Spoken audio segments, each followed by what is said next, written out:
ijambo ry'umunsi, kugendera mu butungane. Kugira ngo ubashe gusobanukirwa neza ibi, soma mu Efeso igice cya 4 uhereye ku murongo wa 17 kugeza ku murongo wa 24.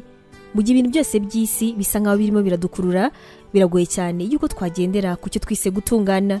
Ibi ngibi biterwa nuko mu by'ukuri biba bisa cyane n'ibigoye kumva ngo niki twise ubutungane.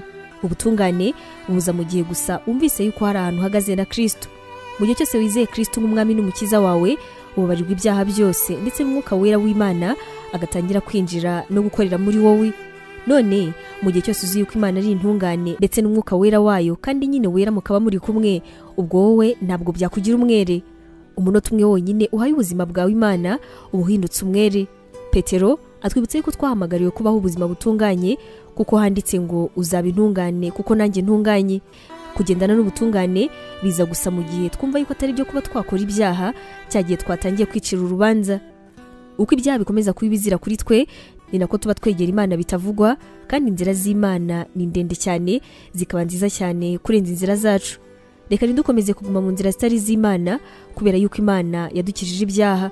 Nidukomeza kwibuka yuko twacunguwe, ibi ngibi nabyo bizatuma tugendera noneho mu butungane, kandi tugere aho tugiye neza.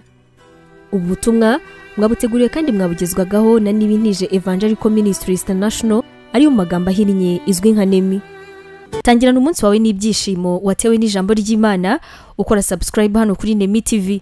Biroroshye cyane, ni ugukanda kuri ako kantu k'umutuku ubona, ubundi ikintu cyose dushyizeho ukaba wa mbere kukireba. Ntugacikwe n'ijambo ry'Imana tukugezaho umunsi ku munsi, komeza ubane natwe. Waba utekereza ko wahamagariwe gukora umurimo w'Imana? Wifuza inyigisho zacu se zisohoka buri munsi zagufasha mu buzima bwawe, cyane cyane zigukomeza mu bibazo? Umva wifuza kwiga ibijyanye na teolojiya, ukamenya ijambo ry'Imana, intwaro yagufasha mu buzima? Duhereye kuri iki kibazo cya nyuma, niba igisubizo cyawe ari yego, ngufitiye inkuru nziza cyane. Iyi nkuru nuko tugufitiye ishuri rya teolojiya kandi wigira ku buntu. Mu ishuri ryacu harimo porogaramu zitandukanye zirimo nka Pastoral Studies, aribwo buryo wakwiga kuba umuvugabutumwa mwiza cyane.